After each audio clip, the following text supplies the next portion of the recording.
Sagal keessa immoo gaafa ilaaltanii Fariisotaan qoree seetan eenyuun namicha fayye sana namas qaba seetan jechuudha. Ergamoota kan namas qaba jechuudha seetan.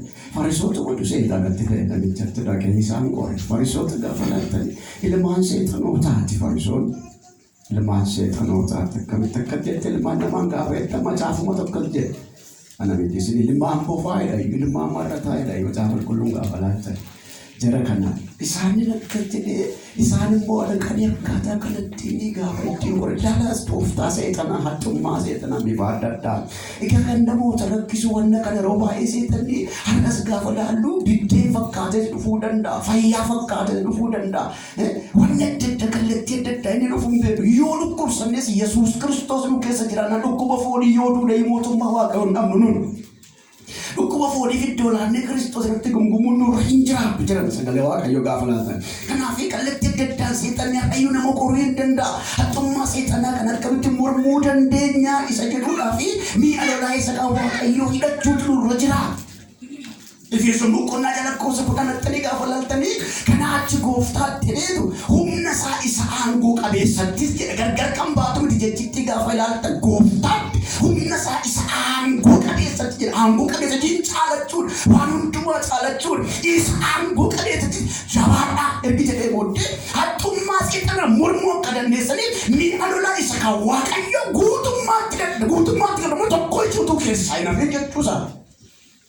Kututukku ishee saayina fiini mi'a lolaa isa kan Waaqayyo guutummaatti sagalichuma irraa gaafa laatan akka jedha. Mi'i lolaa isa kan Waaqayyo kun isa kan gaafa jedhamu lakkoofsa 14 kaasaa 17 dhaqaa dubbisaa.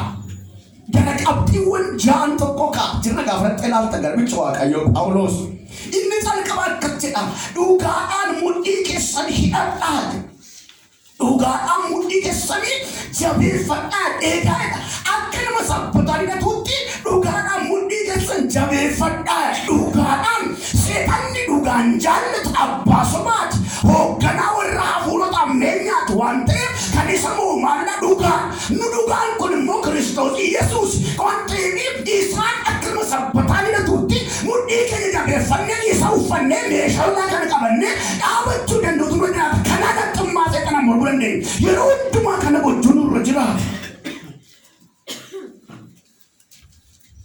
Isa lammaffaa gaafa lixaa lakkoofsuma 14 irra jira. Qajeelummaa qajeelummaas akka madda sibiilaatti uffadhaatii dhaabadhaa uffadhaa jedhe. Uffadhaan ofirratti gadi baadhaa miti. Uffadhaan harkatti rarraafadhaa deemaa miti. Namni gaafa uffatu keessa jiraata keessa dhaabata jirana. Akka kanatti qajeelummaa uffadhaa. Isin qajeelummaa keessa dhokadhaa. Qajeelummaan isinirraa mul'achuu qaba eenyuun keessan isaan. Abrahaamiin amanatee qajeelummaatti isaaf lakkaa'amee jira. Macaafa qulqulluun keenya seerummaa keessatti ni gaafa laata boqonnaa 15 lakkoofsa 6 ni gaafa. Inni amanatee amantiin argama qajeelummaa kana akka madda sibiilaa uffadhaa. Loltuun tokko madda sibiilaa uffatee keessa gargaar gaafa dhaabatu darboon seexanaa akka salphaatti sararachuu danda'u yookiin immoo darboon hamaa diina isaa isa lolu sana akka salphaatti argachuu hin danda'u. Qajeelummaa kana madda sibiilaatti fakkeessee haasa garbicha Waaqayyo Phaawulos loltoota uffata sagalachina caalaa jechuudha seenaa isaa sana. Baay'ee madda sibiila sana nu uffate keessa dhaabbatee ittiin lola ofirraa injifachuu danda'u kana baay'ee akkasuma caalaa beektu. Garuu namni Waaqayyo kun isatti fakkeessa qajeelummaan akkasumatti nu gargaarti. Kiristaanni qajeelummaa hin qabu taanaan jireenyi isaa yeroo hundumaa yeedalaadhuma isaatu jira. Dhugaadhaan mudhii isa jira taanaan yeedalaadhuma isaatu jira. Yookaan immoo maal akka hin jireenyatti hojjechiisaa kana. Of jaallataa hin ta'u jireenyi isaa.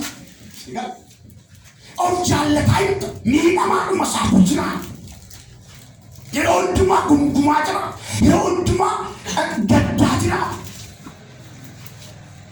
Aliin uffanne qajeelummaatti hidhanne sabbataan akka sabbataan dhugaadhaan wanta ta'eef isa kanaatiin miidhamaa jira turuu baay'ee seexanni karaa argata wanta ta'eef. Kanaaf uffadhaa fi dhaabadhaa jedhe. Warri Kiristoosiin amanan hundumtinuu qajeelummaa akka isaan qaban Waaqayyo hin beekne jedhummaa lakkaa'aaf Waaqayyo tokkicha ilma isaa Yesuus Kiristoos warra amanan seera eeguudhaan qajeelummaan akka hin argamne garbicha Waaqayyo Phaawulos naasa Galaatiyaa fa'a keessatti ni lama laata seera eeguudhaan qajeelummaan argamu. waan fayyineef seera eegna, fayyuudhaaf seera eegna. Seera eegnu jiruma itti humna cubbuu hojjenna jechuun immoo miti. Garbicha Waaqa Phaawulos kaas itti humna nama cubbuu hojjenna jechuun miti. Yesuus Kiristoos yaada sana fafaayisu. Garuu Kiristoos amanuudhaan qajeelummaa hirmaachuu danda'e. Maarqos 10:45 qaalaalaasa. Seexanni qajeelota dogoggorsuu barbaada. Roolchuma isin qajeelummaan qabdan jedhee qajeelota dogoggorsuu barbaada. Qajeelummaa isaa kana shakkisiisuu barbaada. Nummoo seexanaan mormuu danda'utu nurra jira. Akka nuti qajeelummaa keessa akka nu gochuu barbaada. Inni sadaffaan akka nama kophee kaa'atee jedha. Lakkoofsa 15 gaafa Efesoon boqonnaa 6 akka nama kophee kaa'ateetu wangeela nagaa lallabuudhaaf qophaa'e. Lakkoofsa 15 gaafa laatan. Akka nama kophee kaa'ateettis wangeela nagaa fudhatanii isa lallabuudhaaf qophaa'e. Wangeela nagaa. Akka nama kophee kaa'ate namni kophee gaafa kaa'ate dubaraan kun nama faana natti kopheen. Laatanii toote loltuunis kophee malee gadi hin boomille duwwaan deemu kopheen yoo barbaade caakkaatti seenuu danda'a gaafa diinni isaatti dhuunfatee waan ta'eef yeroo hundumaa caammaa isa kaatee qophaa'an loltuun kunis barbaachisaadha jireenya loltuu keessa gaafa laaltan. Kanaaf jedha akka sanatti caammaa akka nama kaa'ate sanaatti qophaa'atu wangeela nagaa lallabaa. Wangeela biraan jenna. Wangeelli nagaan taana jira jechuudha dhaloota kana. Haala isa gaafa laala. Yesus Kristus yang nufafaish. Nah, Wangeela nagaa. Wangeela Kristus Yesus alota biraan ga'uudhaaf namoota qophaa'an nurra jiraata. Walummaa. Wangeela Kristus alota biraan ga'uudhaaf qophaa'an nurra jiraata. Alota keenya gaafa laallu fiitti jiraachuu dadhabne akkamitti alota biraan keenyaan gaaffii guddaadha naafis. Gaaffii guddaa ofiiyyuutti jiraanii argamne ofiiyyuu qooda ifa ta'uu dukkana taane akkamitti dhaloota biraan keenyaan gaaffii guddaa hunduma keenyaaf gaaffii guddaa akka guutummaa biyyaatti gaaffii guddaa. Wangeela nagaa dhaloonni lallaban baay'een isaanii hin jiru waan ta'eef. Inni kan biraan lakkoofsa 16 gaafa laaltan meeshaan lolaa kun inni Waaqayyo Garbicha Waaqa Phaawulos jedhu kuni amantii akka gaachanaatti lakkoofsa 16 inni gaafa laaltan inni immoo akkas jedha. Kana hundumaa irrattis amantii akka gaachanaatti fudhadhaa. Isaan xiyya isa hamaa sana warra boba'aa deeman dhaamsuu dandeessu amantii. Gaachanas beektu meeshaan loltuun ittiin fayyadamu keessaa isa tokko. Gaafa inni gaachana isaa ol kaasu inni itti darbatame sun irraa akka deemu irraa akka qolatu hundumti keenya beekna. Ofirraa deebisuudhaaf ta'a. Amantiin akka kanatti isin fayyada waan ta'eef isin amantii akka kanatti fudhadhaa. Garbicha Waaqayyo Phaawulos fudhadhaa amantii kana akka gaachanaatti. Waaqayyo amantii nuuf kenna. Amantiin gaachana irra caala firoota koo akka gaachanaatti jedhe malee amantiin gaachana hin jenne akkiifi akka biraan immoo yeroo baay'ee akka gowwootaa ta'a jedha macaafa qulqulluun keenya malee gowwaa ta'a hin jennu. Namni tokko gowwaa mata barbaada. Gowwaa miti abshaalee mucaafa akka gowwootaa ta'a jedhe garuu.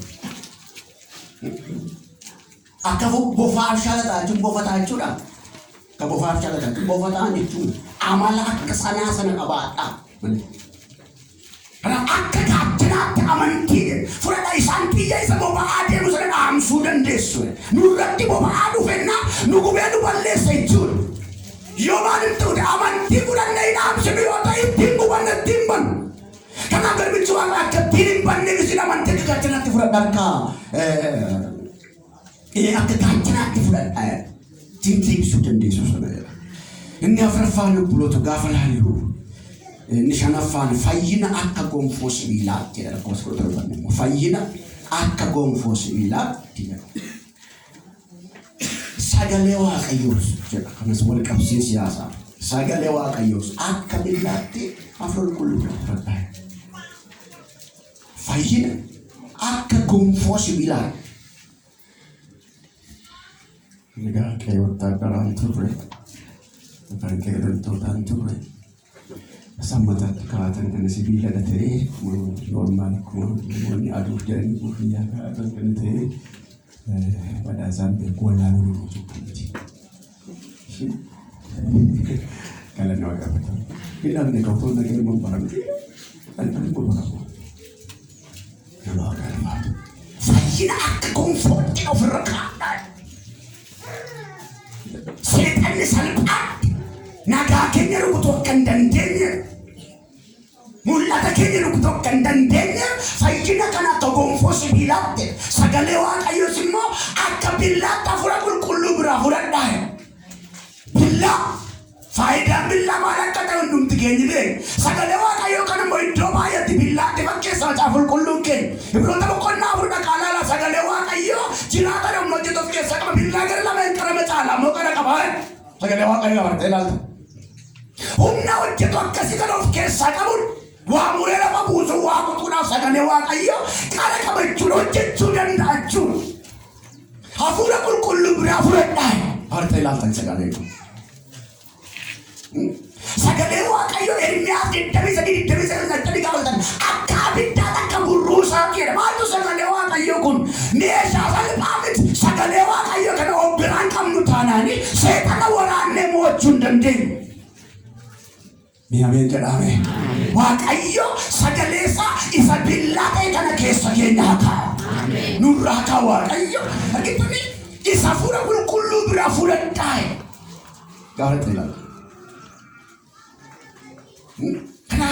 ni ilola ini kawak ayo akan tidak lalu dan jengai saja dong misalkan ini kambra sagalewa ayo yo kan mo setan akan timur muda dengan tumas akan timur muda dengan sedufi setan ini sunjaba tahu sabekun duran nur sabekun jamin dina farsan juan Yesus Kristus ke sadokat setan tidak dapat kadene Garu na boti pa ye ni setan ni mal na boti na garu mesha lo la to ni na tin setan ni mal na boti na nami di reora na te mesha to ni na tin mal na boti lo tum jale ni pat kira jara na dina sawaji wala lu ti be nam ni mesha lo la to ni na tin challe se mal na boti ya so kira ta inte ta na indu achun goddu ba sa wa achun nan no sini kan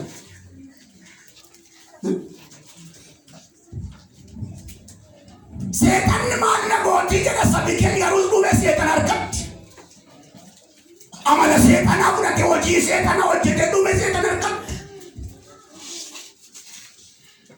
madrakin nung kau iya ke segala altan bandari nung kau biar nung kau gawal altan garu amala setan awak jadi kan jual kayu gawal oji setan awak jadi kan gawal siapa tahu sanunggal iyo siapa tahu sahaja ni sejabai nama aku tu bisa murah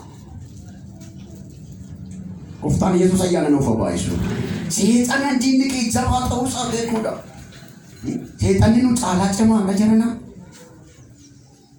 salpat lalum kali sebab ini saya ini hafura jaingan kemana karani itu humbe hafura ini isa fatwa lagi isa fatwa kayo dah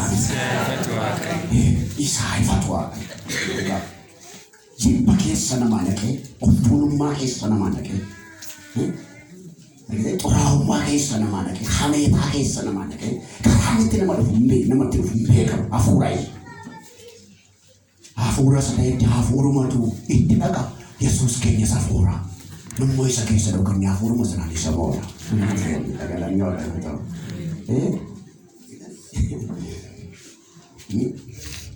Nabi ini afura lemah pacema dan batam hailnya no cema tadi kamu Hakatian sana ni setan.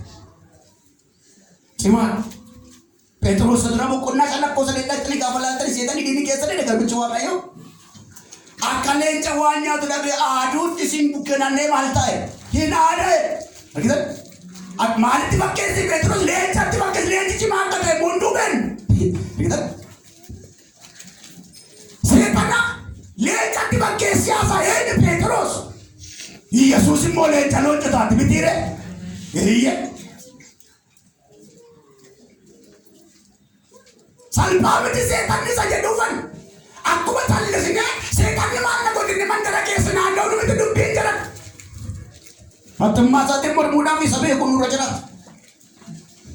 Setan tu kesnya sangat berjuang. Jangan lagi hamar. Itu orang segala pun setan ni amalan saja di jangan hamar. Jalin ni kalian itu kawan kan setan ada koda setan ada hoji setan ada mia setan ada hamlin no kan masa. Warga mau setan no. Hidup kamu ada setan ada jolle setan ada. Warri jalloonni warri hamma nama hojjetan ergamoota sana ijoollee seexanaa kana keenyuma kan akka fariisota fa'aa qabartee ilaalla. Isin qabsiisu.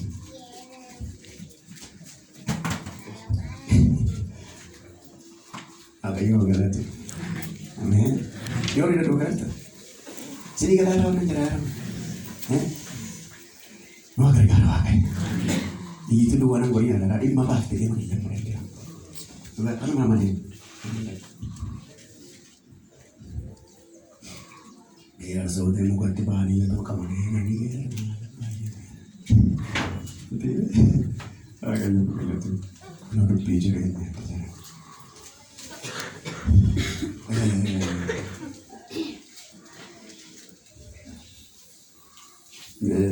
Kalau tu sedang kalau korna berat aku dah lama kat di sini.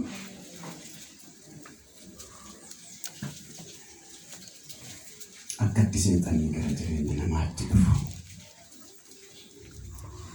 Korna aku dah tahu. Aku sudah lama kasih. Boleh macam apa karakter. Ada bisu. Akak jadi. Namoti warrikan. Of jajudaf. Full argatani. Isani wajjin karaa tokkicharra. Hojjenna akkanui.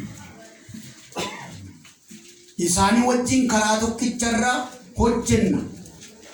Akkanu hin jenne gochuudhaaf akkuma ani amma hojjechaa jirutti itti fufee nan hojjedha. Jarreen akkasii kun ergamoota sobaati. Hojjetoota nama gowwomsan. Ergamoota warra Kiristoos waame fakkaachuudhaaf wallaalchifatanii warra wallaalchifatanii ergamoota Kiristoosiin fakkaachuudhaaf warra wallaalchifatanii lakkoofsi 14 seexanniyyuu ergamoota ifaa fakkaachuudhaaf waan wallaalchifatuuf kun waan dinqisiisu miti. Eegitan seexanniyyuu ergamoota ifaa fakkaachuudhaaf waan wallaalchifatuuf kun waan dinqisiisu miti. Kanaaf hojjetooti isaas hojjetoota qajeelinaa fakkaachuudhaaf yoo wallaalchifatan kun waan guddaa miti. Hojjetooti seexanaas hojjetoota qajeelinaa fakkaachuudhaaf yoo wallaalchifatanii hoolota fakkaatanii raajummaa fudhatanii lallaba fudhatanii faarfannaa fudhatanii waan adda barsiisa fudhatanii waldaa keessa yoo galan hoolota gidduu jiraataniyyuu kun waan guddaa miti. Ni ameen jedhame. Ni guddaan eenyu? Kiristoos Yesuus guddaan. Ameen halleluuyaa. Yoo wallaalchifatanii jiru waldaa keessa kan akka fariisota.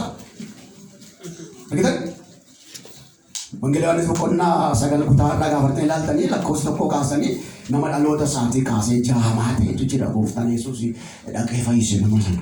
Itti nufa garagariitti dubbachuun kun afaan ma danda'e tokko yeroo keenya baay'ee ofii deeyyuu wallaalchifata seexana jedhanii hoogganaa hamoota jallaa fi hamaa wallaalchifataa irratti hin beekamu hoolaa fakkaata. Amantoota hoolota fakkaatanii galu namoota gidduu. Hoolota fakkaatanii raajummaa macaafa qulqulluu keenya keessa raajii fakkaatanii galu. Lallabuun jira wangeela qulqulluu keenya keessa wangeela macaafa keenya keessa jira. Lallabaa fakkaatanii galu garuu buttoo waraabessaa gogaa waraa uffatu. Keessi isaanii yeeyyatu. Yeeyyota keessi isaanii baay'ee kan namoota wallaalchisan maatii kan diigan guutan waldaa keessa biyya keessa. Sini galee. Fakkeessatanii kan adda baafachuutu gaarii akkummaa seexanaatti mormuu danda'u nurra jira. Bara keenya keessa gowwoomsaan baay'ateera. Isin caalaa beektu tokko miidiyaa irratti arginu namarraatiin dhagayeera. Amma waan tokko karadheen dinqii godha jedheera. Innaan ishee jedhanii gaafanni harka isaarratti boofaduu arganii achumatti dhaabatanii. Bafadua baru sarat tergalian dan tajaajila madarikir dapat. Utuma jika apa tu mo, amma kana cokolatin ko dai dan. Gafa kana tamma cokolati tayra bafadua. Nya dai de sabat kan samni kenya bawa sila hari nya ta kan. Bofanya tamna. Isa gowang subare bofa isa aje subare bofanya tamna.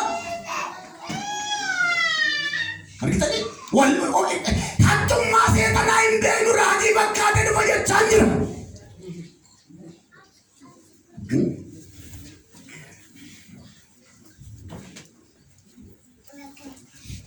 Ilaali adda baafannee xummaa seexanaatiin mormii toonaan hin banna. Sabnu bannaa hin qabne hin garagaraa caafata qulqullaatu. Hubannaa qabnu taanaan warra garagalan keessanu tokko warra badan keessanu tokko. Fariisota dhaqanii gaafatan cubbuun keessan isii irratti hafe cubbuun isii irratti hafannaa hin duutu bakka gashiin qaban jechuudha. Afutamii tokko dhaqaala yaadni sagal. Cubbuun keessan isii irratti hafe bakka cubbuun irratti hafannaa du'an yeroo araaraan qaban jechuudha bakka argitan. Amma marga kana dheedaa gadi jedhaati iddoo mannaaf shaatti geesse marga kana dheedaa gadi jedhaati hin fayyadu. Na hunduu gadi jedhe marga hedduutti ka'eedhaan. Miraakiliidha dubbiinsa. Miraakilii. Maal miraakiliin akkas jedhama. Raajuu sirrii bilachaa jiru irraan waaqayyo magana dhammayuu raajaan jedhamu noon. Akkas jedha waaqayyo waliin ta'u raajii maqaan jiru. Kan jedha gooftaa macaa sadhan waliin ta'u raajii jedhama. Haaleluu. Raajuu sirrii. Waaqayyo fagalatu. Kanaaf ilaaluun baay'ee barbaachisaa firoota koo. Seexanni araaran beeku wanti gaariin isa biraan argamu. Ergaa Yohaannis isa tokkoffaa boqonnaa fudhatanii gaafa laaltanii Waaqayyo. Ergaa Yohaannis tokkoffaa boqonnaa fudhatanii gaafa laaltanii inni isin keessa jiru hin caala dhagaamicha Waaqayyo Yohaannis. Inni bira jiru hin caala. Ijoollee koo isin kan Waaqayyooti raajota sobduu sanas mootaniittu. Hafuura isa biyya lafaa keessa jiru sanarraa isa isin keessa jirutu caala. Mee sana kee jirutu caala. Ammoo isa si kee jirutu caala waliin jedhama. Isin jedhe ijoollee koo isin kan Waaqayyooti raajota sobduu sanas mootaniittu. Hafuura isa biyya lafaa kana keessa jirurra isa isin keessa jirutu caala. Hafuurri biyya lafaa kana keessa jiru wallaalchisaaf gowwomsaa namoota kanarraa kan kaachisudha. Gara baliitti malee gara jireenyaatti kan hin geessine. Du'atti malee kan fayyadatti hin geessine. Hafuura biyya lafaatiin kun hafuurri Waaqayyo inni keessa kee jiru garuu hin caala. Hafuura isaatu keessatti dhangalaasu Waaqayyo. Hafuura nu keessa jiru caala hin gowwomina mana kee jira hafuurri Waaqayyo hojii hojjetu inni fayyisu. Ameen haleluuyaa. Yeroo baay'ee abbee koo kan na caalutti hin beekate tajaajilama ta'e mandararra wannaan na'eyyuu abbaan koo baay'ee akka na caalutti ilaala tokko dhukkuba kennitaarratti dhukkubsatamutti hin beekni Waaqayyoon kadhate gaafa fayyadu gaalutti ba'e. Yeroo hundumaa abbaa koo ofii gaditti ilaalu tajaajilaadha of tuulee ofii gaditti ilaalu. Dhoksaa dhukkubatti Waaqayyoon kadhate waaqa irraa dhagee gate naan fayyee kun akkatti dhukkubsate fayyadamutti jira mana keenya. Jiramnu keessa ittiin fayyadamnuuf malee. Eegala xumuraatti isinii bira sa'aatiin sokkee darbanii ta'e. Gooftaan Yesuus ayyaana sanuuf abaarishu. Eenyutu biyya lolaa kana hidhata gaafa jennee ilaallu eenyutu hidhata biyya lolaa kana gaafa jennu warra gad of deebisan. Warra gad of deebisan gooftaatti warra jabaatan Efesoon boqonnaa 10 boqonnaa 6 lakkoofsa 10 warra gad of deebisan Yaaqoob boqonnaa 4 lakkoofsa 6 macaafa keenya 3 boqonnaa 3 lakkoofsa 24 Attani gaafa laalta wantoota akkasii baay'ee isaa argachuu dandeessu. Isheedhumaa dubbadheetanii xumura. Isheedhumaa dubbadheetanii xumura. Seexanni yeroo hundumaa gammachuu biyya lafaa kana nama gowwoomsa. Gammachuu biyya lafaatiin nama gowwoomsa waan ta'eef. Mana sagadaa isaanii keessaa gadi baasanii namichi jaamaa sanuun jedhamu sirriin gaafa laata mana sagadaa isaanii keessaa gadi baasa. Maaliif waan inni Yesuusitti amanatee yaada isaanii fudhachuu dide mana sagadaa isaanii keessaa gadi baasanii. Mana sagadaa isaanii keessaa tokkummaa warra hamoota akkasii keessaa ba'uun immoo mo'amuu miti. Ameen jedhame. Mo'amuu miti tokkummaa warra hamoota ollaadhaa kan sirriin isaan tokko afooshii warri beektan wajjiniin afooshan buufatan jedhanii warri mormoo jiraata keessaa ba'uun mo'amuu miti Waaqayyo siin nu sibiila keessa kana barbaada. Hallelujah. Kanaaf mo'amuu miti warra hamoota akkasii gidduudhaa ba'uun mo'amuu miti. Walgahii warra jallootaatti hirmaachuu gidduu isaan nu ari'an jarana mo'amuu miti mo'uudha malee darbuudha. Yesuus immoo isaan barbaade lakkoofsa 25 kaasee gaafa laatan. Isin hafuuratti jaamoo ta'edheen jaamummaa isaanii dinqifatee isaan ari'e gaafa irratti ilaaltan. Kanaaf nuni Kiristoos Yesuus humna isaatti amanuu danda'u nurra jiraata. Humna Kiristoos Yesuus qabu kanaan wangeela Maatiyoos boqonnaa 4 lakkoofsa 10 gaafa laatan seexanni argaa kontu jedhee ifate. Humna Kiristoos Yesuus yeroo hundumaa nu bira jiru yoo beekne isatti amanuu keenya kanaani seexana ofirraa ifanne gaggeessuu danda'a. Garuu amanuu nurra jiraata. Humna kanaan fayyadamuudhaaf yeroo hundumaa hundumaa qophaa'oo ta'utu nurra jiraata. Humna kanaan fayyadamne yeroo hundumaa qophaa'oo taane amantiitti jiraanne warra mo'anii seexana injifatanii jiraatanii mootummaa Waaqayyoo injifatanii warra galan akka ta'an Kiristoos Yesuus ayyaana nu gargaara. Ameen.